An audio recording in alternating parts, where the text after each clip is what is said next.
مسله دا ده چې یو کس ته هغه د ماسوتنو د خپل کور والا سره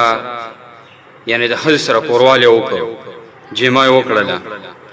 او د دې کس بیا وروسته اراده ده چې زه بیا یعنی ګنټه دو پس بیا چې کوم د جما کومه یا سارت نږدې جما کوم یعنی کورواله کومه نو آیا دا کس د پیله چې کوم د کورواله کړی دی د حج سره دینه پس په د سکی غسل بکی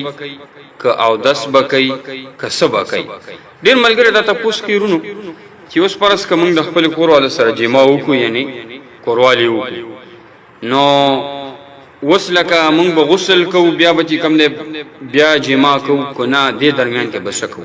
نو تاسو ته یو حدیث مبارک ویما او بل دا چې کم کس نجشي یعنی دا کم جنبی چورته وي د باندې غسل واوړ دی یا جما وکړه ماسوتن دی نه دا کس بیا د دې شپې با دا بیا سکه ډیر مسلونه تاسو ته لګ یعنی وضاحت د تکوما ډیر ملګری په دې باندې پوي نه دي او هغه ته اکثر بیا مسله دا وی چې هغه یو پیر کوروالی وکي یا په غسل واوړي ناغه ډایرک د شپې بیا لام بي اکثر جمع وي او دې کې چې کم دینو یعنی بیا هغه ته مشکلات وي نبی له مبارک د حدیث ته هم رسول الله صلی الله علیه و آله وسلم فرمایي چې پتا سو کې یو کس چې کله د خپل حج سره جما وکي کورواله یادي او بیا دوباره د جما اراده وي د کورواله اراده وي ناغله پکار دي چې د دې دوانو جماګانو یعنی دا کم دوانو کوروال دي د مینس کی او د شاندام یاد دي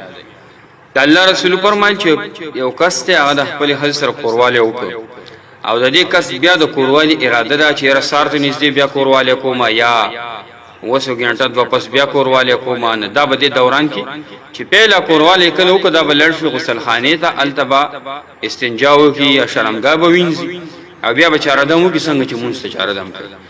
دلته اوس مسله دا ده چې جنبی یعنی چې کم دا ناپاکه کس ته در لپاره مستحب دادی چې فورن دي دا د غسل په ځای باندې نه غسل نه کوي فورن دا څه کوي کله د خوراک اراده وي د پرس کې جما وکړه یا غسل کړي ماستنه غسل په واوړ لوند غسل په واوړ دا یا د کور ولا سره کورواله وکړي او د بیا د خوراک اراده ده یا د خوب اراده ده یا دوباره پرس کو واده کړی دی او د کورواله اراده ده نو د دل دا پکار دی چې دا شرمګا به وینځي چې کوم شرمګا ده به وینځي او بیا به داسي پورا او د شو کی څنګه چې د موږ د لپاره خلق او د چاره دم کوي بهر حال که سړی سو پیری ډیر پیری چې کوم د جما کوي که د شپې دو پیری کوي درې پیری کوي او د پیلا باندې کورواله او د خپل کورواله سره او د کورواله ته او د ځکه دوه باندې غسل واجبې کنه فرض دی په